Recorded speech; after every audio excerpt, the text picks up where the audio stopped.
सभी साथियों को नमस्कार। मैं प्रवीण कुमार मिश्र, जनपद गोरखपुर से। साथियों, जैसा आपको पता है कि राज्य अध्यापक पुरस्कार 2022 के लिए basic education department Uttar Pradesh द्वारा नोटिफिकेशन आ चुका है। 16 अप्रैल 2023 से यह फॉर्म ऑनलाइन भरा जाएगा। आप में से कई शिक्षक साथियों ने मुझे फ़ोन करके और व्यक्तिगत मैसेज के माध्यम से इसकी जानकारी लेनी चाहिए, क्योंकि पिछले साल मैंने इस पुरस्कार को जीता था। इसलिए मैं चाहता हूं कि अपनी इस जानकारी को मैं आप सभी के साथ साझा करूं। उसी क्रम में मैंने इस वीडियो का निर्माण किया है। जैसे नेशनल स्कॉलरशिप मूवमेंट के लिए जनपद स्तर पे और राज्य स्तर पे मैं अपने शिक्षक साथियों के साथ एक मूवमेंट को चला रहा हूं, तमाम प्रतियोगी परीक्षाओं को लेकर ज़्यादा से ज़्यादा बच्चे लाभान्वित हो, उसी तरह इस राज्य अध्यापक पुरस्कार की जानकारी देने के लिए भी एक मुहिम को लेकर इस बार मैंने शुरू किया है, ताकि ज़्यादा से ज़्यादा शिक्षक साथी लाभान्वित हों।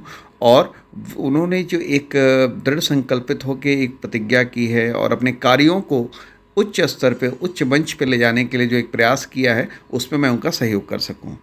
तो ये एक इन्फॉर्मेशन कैंपेन है मैं और मेरी टीम के द्वारा। तो उम्मीद करता हूं कि ये आपके एक जो सपना आपने देखा है राज्य अध्यापक पुरस्कार 2022 को पाने का, उसको पूरे करने में हेल्प करेगा। जो उद्देश्य है प्रदेश एवं जनपद के सर्वोत्तम शिक्षकों के अनुपम योगदान को प्रोत्साहित करना है एवं उन शिक्षकों को सम्मानित करना है जिन्होंने विद्यार्थियों के जीवन को समृद्धशाली भी बनाया है। इसी उद्देश्य के साथ इस फॉर्म के आवेदन मांगे गए हैं। जो एक जनरल रूल एंड रेगुलेशन है, कौन भर सकता है, कौन कौन इसके पात्र है, कौन नहीं है, ये सारी जानकारी एक 6 पेज का एक आदेश आया है, उसमें सारी जानकारी मैं बस आपको यहाँ पे ये बताने का प्रयास करूँगा कि किन किन बिंदुओं क्या क्या मानक होते हैं, किन बिंदुओं पे आपका जो है साक्षात्कार होगा, क्या आपके जो है मानक पे आपको मार्क्स दिए जाएंगे, क्या प्रक्रिया होती है, उसके बारे में आपको जानकारी देने का प्रयास करता हूँ। तो जैसा मैंने आपसे कहा, 16 अप्रैल 2023 से 31 मई 2023 तक इसके फॉर्म आवेदन जो है ऑनलाइन वेब पोर्टल www.prerna.up.in पे लिए जाएंगे। ये देखिए, ये आदेश की कॉपी है। इस वर्ष कुछ परिवर्तन भी हुआ है। अगर मैं इस परिवर्तन की आपसे बात करूं, तो पहले क्या होता था कि जो जनपद में आवेदन किए जाते थे, वो जितने भी प्रतिभागियों ने आवेदन किया, सभी के फॉर्म जिला बेसिक शिक्षा अधिकारी के द्वारा एक इंटरव्यू के प्रोसेस से मैक्सिमम के आगे अग्रसारित कर दी जाती है। लेकिन इस बार चीज़ें बदल गई हैं। जनपद कार्य समिति द्वारा शिक्षकों के आवेदन पत्रों का अभिलेखीकरण, आधार में परीक्षण, सत्यापन इत्यादि करने के बाद जनपद से श्रेष्ठ 3 शिक्षकों की इस बार श्रेष्ठ 3 शिक्षकों की बात की गई है। मतलब जनपद से जितने भी आवेदन हो, उसमें से टॉप 3 जनपद का समिति द्वारा चुने जाएंगे और टॉप 3 को राज्य स्तर के लिए भेजा जाएगा। राज्य स्तर पर उनका कार्यों का प्रस्तुतिकरण और साक्षात्कार होगा। उसके बाद उन टॉप 3 में से एक शिक्षक राज्य अध्यापक पुरस्कार के लिए अपने जनपद से चयनित होगा। तो आपने इसको देख लिया, इस डेट को जरूर याद रखे रहिएगा। अब मूल्यांकन किन बिंदुओं पे होता है? मूल्यांकन के लिए यहाँ पे 3 मैट्रिक्स हैं। मूल्यांकन मैट्रिक्स इसे बोलते हैं। पहला वस्तुनिष्ठ मानक। इसके अंतर्गत शिक्षकों को प्रत्येक वस्तुनिष्ठ मानक के सापेक्ष अंक प्रदान किए जाते हैं। ये क्या क्या होते हैं, मैं इसके बारे में अभी आपको अगले स्लाइड में बताऊंगा। 40 अंकों का अभिभार दिया जाता है। प्रदर्शन आधारित कार्य परक मानक होते हैं, जिसमें शिक्षकों के कार्य के मानक के आधार पर 40 अंकों का अभिभार दिया जाता है। और साक्षात्कार और प्रेजेंटेशन जो प्रस्तुतिकरण होता है, उसके आधार पर 20 अंक निर्धारित, यानी टोटल जो मूल्यांकन के मार्क्स हैं वो 100 हैं। जिनके मैक्सिमम मार्क्स होते हैं, उनका चयन राज्य अध्यापक पुरस्कार के लिए उस जनपद से होता है। जैसा मैंने आपको एक बताया, श्रेष्ठ 3 शिक्षकों का चयन किया जाएगा। तो अपने कार्य को जो आप कर रहे हैं, उसको किस तरीके से आप श्रेष्ठ रूप में दिखा पाते हैं, ये बहुत ही ज़रूरी है। देखिए, कार्य सभी लोग करता है, लेकिन उसको श्रेष्ठ रूप से अच्छी तरह से प्रेजेंटेशन कौन कर पाता है। सबसे इम्पॉर्टेंट ये है कि आपको वो चीज़ वहाँ पे बतानी है, वो चीज़ वहाँ पे दिखानी है जो अन्य से आप बेहतर हैं। आप मेरी बात समझ रहे हैं ना? जो आप अन्य से अलग हैं, आप उन बिंदुओं को हाईलाइट करिए। तो वस्तुनिष्ठ मानक की अगर मैं बात करूं, तो इसमें कैटेगरी ए इसको कहते हैं। जो सबसे पहला है, किसी भी तरह से स्कूल में योगदान करने के लिए समुदाय, माता पिता, पूर्व छात्रों को प्रोत्साहित करने के लिए शिक्षक द्वारा किया गया कार्य। अगर मैं इसको छोटी सी बात कहूँ तो सामुदायिक सहयोग की बात हो रही है। समुदाय से माता पिता पूर्व छात्रों के द्वारा किया सकता है। जैसे उसमें कुछ चीज़ें भौतिक आधारभूत संरचना, कंप्यूटर, मध्याह्न भोजन, धन, किताबें इत्यादियों की भी बात की गई है। ये 10 अंक का होता है। इसका एक दूसरा है, पिछले 5 वर्षों में प्रकाशन अंतर्राष्ट्रीय राष्ट्रीय पत्रिकाओं पुस्तकों में ISBN नंबर सहित में कोई आपका रिसर्च पेपर हो, लेख हो, अगर छपा हो तो उसके 5 मार्क्स होते हैं। अंतर्राष्ट्रीय का अलग और राष्ट्रीय का अलग। तो जब भी आप आवेदन पत्र में इसकी डिटेल को भरेंगे तो दोनों को अलग अलग लिख लीजिएगा। अंतर्राष्ट्रीय का जो आपके अगर लेख छपे हो उसका डिटेल अलग से और राष्ट्रीय का अलग से, क्योंकि दोनों के अलग अलग ऑप्शन रहते हैं। शिक्षक बिना किसी शिकायत के नियमित रूप से स्कूल में उपस्थित हो रहा है। ये 5 मार्क्स होते हैं। तो इसके लिए आपको क्या करना है कि प्रमाण पत्र जो है विद्यालय प्रबंधन समिति के अध्यक्ष द्वारा दिया जाता है।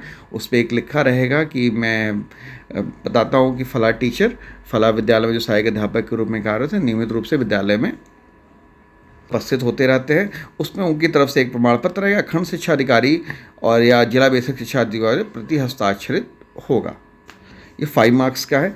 चौथा है कैटेगरी का A4, क्या शिक्षक नियमित रूप से इन सर्विस प्रशिक्षण जनपद या BRC स्तर पर जो आयोजित होते हैं, जो हमें सेवारत प्रशिक्षण कहते हैं, में उपस्थित है, जिसके लिए नामित किया गया है। 90% से ऊपर प्रशिक्षण पे 5 अंक, 71 से 90% 4 अंक, 51 से 70% पे 3 अंक और 50 या उससे कम पे 2 अंक प्रदान किए जाते हैं।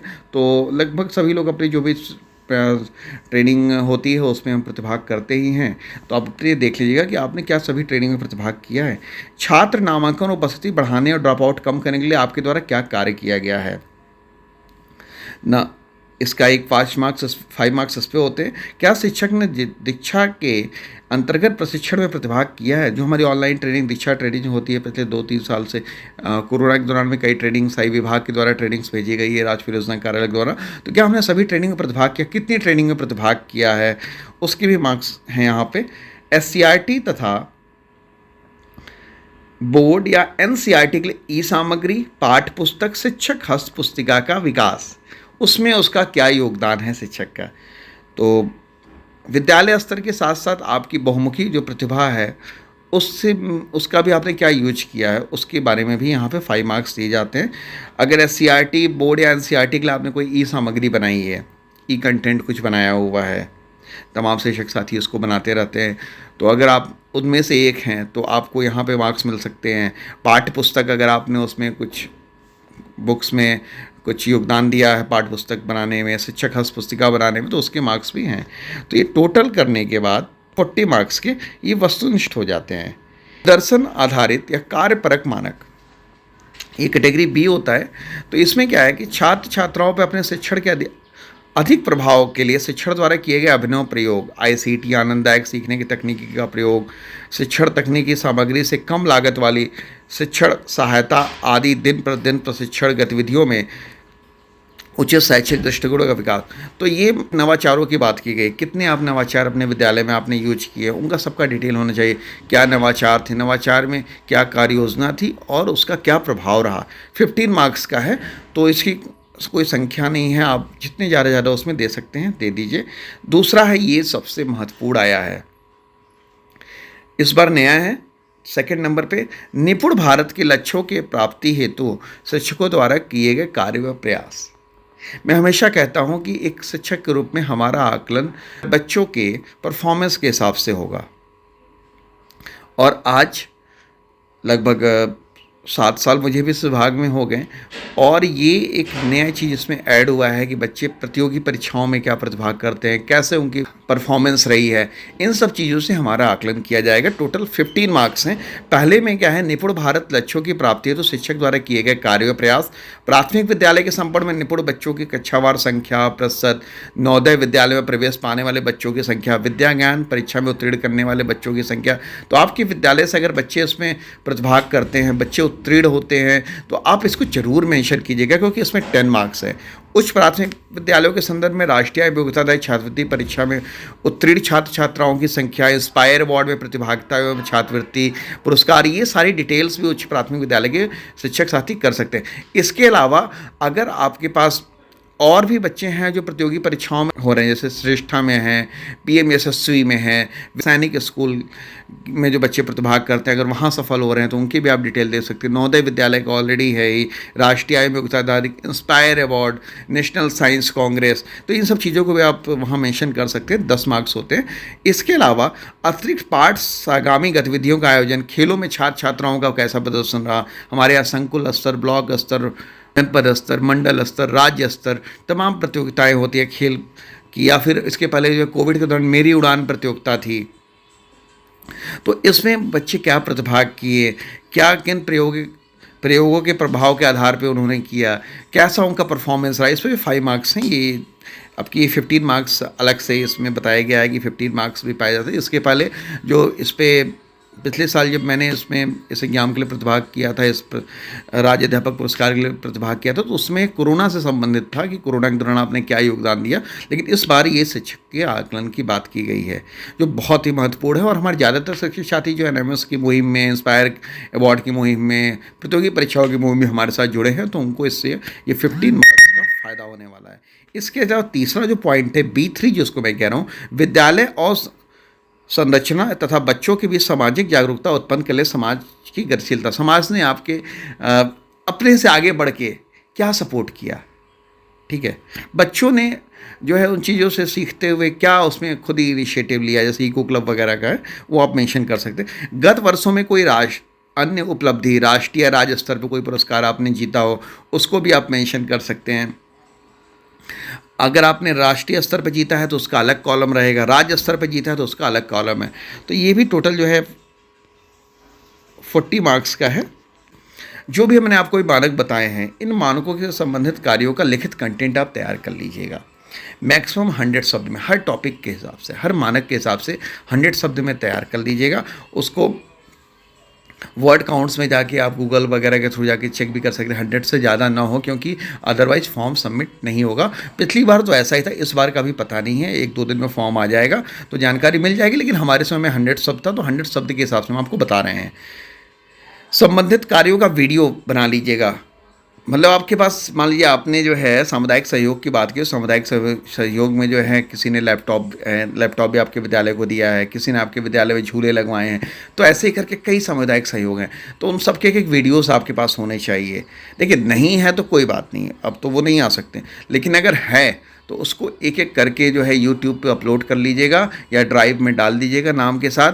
फिर उसके बाद उसका एक फ़ोल्डर लिंक बना दीजिएगा या यूट्यूब में प्लेलिस्ट बना दीजिएगा। फिर उस लिंक को फॉर्म भरते समय जहाँ पे आपने लिखित कंटेंट दे दिया है, फिर वहाँ पे आपको बोलेगा कि you have any drive link और यूट्यूब लिंक, तो वहाँ आप कॉपी पेस्ट कर दीजिएगा। तो जब आपका आवेदन पत्र देखा जाएगा तो उसमें देखा जाएगा कि क्या आपने वीडियोज़ लगाए हैं। अगर वीडियोज़ लगाए हैं तो चेक करने वाले जो है उन वीडियोज़ को खोल के देखेंगे कि क्या क्वालिटीज़ है, क्या आपने ज़मीनी स्तर पे कार्य किया है।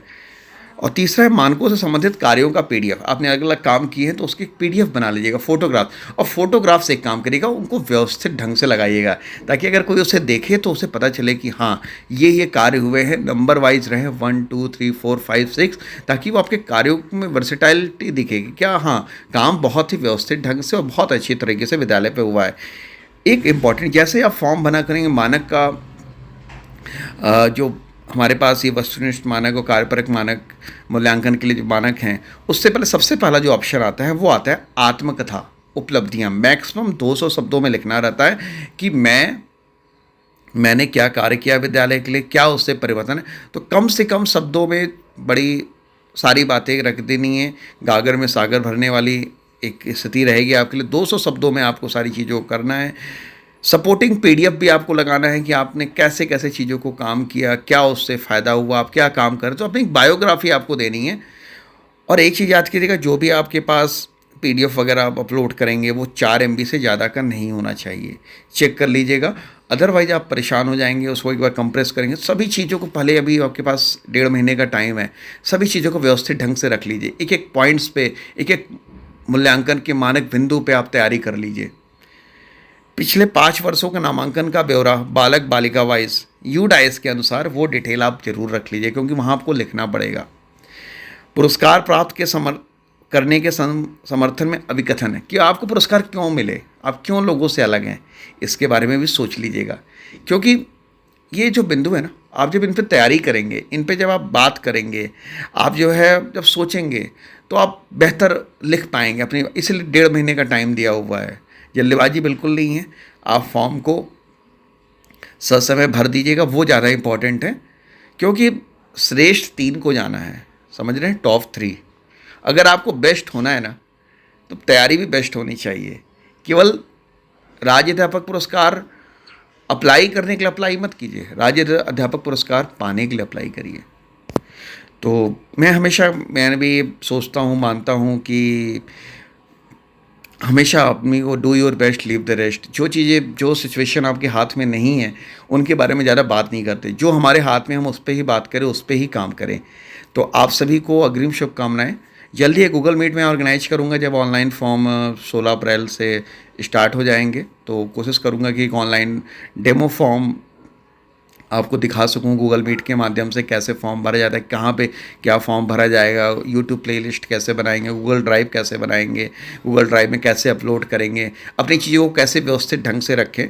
तो क्योंकि हमारा प्रयास है कि हम केवल एक, हमारे बढ़ने से कुछ नहीं होने वाला, जब हम सब मिल के आगे बढ़ेंगे ना, तो बेसिक एजुकेशन अब का जो हमारा लक्ष्य है, वो हम उसकी प्राप्ति कर पाएंगे। और एक मोटिवेशन लाइन जो मुझे हमेशा मोटिवेट करती है, मैं चाह रहा हूँ कि जब आप भी इस राज्य अध्यापक पुरस्कार के 2022 के अपने सपने को पूरे करने के लिए अपने कदम को आगे बढ़ाने जा रहे हैं, पहला कदम बढ़ाने जा रहे हैं, तो मेरी तरफ से आपके लिए बस एक मोटिवेशन लाइन है। पंछी ने जब जब किया पंखों पर विश्वास, आज पंछी आप ही हैं। पंछी ने जब जब किया पंखों पर विश्वास, दूर दूर तक हो गया उसका ही आकाश। शुभकामनाओं के साथ मैं प्रवीण कुमार मिश्र, उच्च प्राथमिक विद्यालय बेलपुर, विकासखंड गगहा, जनपद गोरखपुर से। आपका दिन शुभ हो।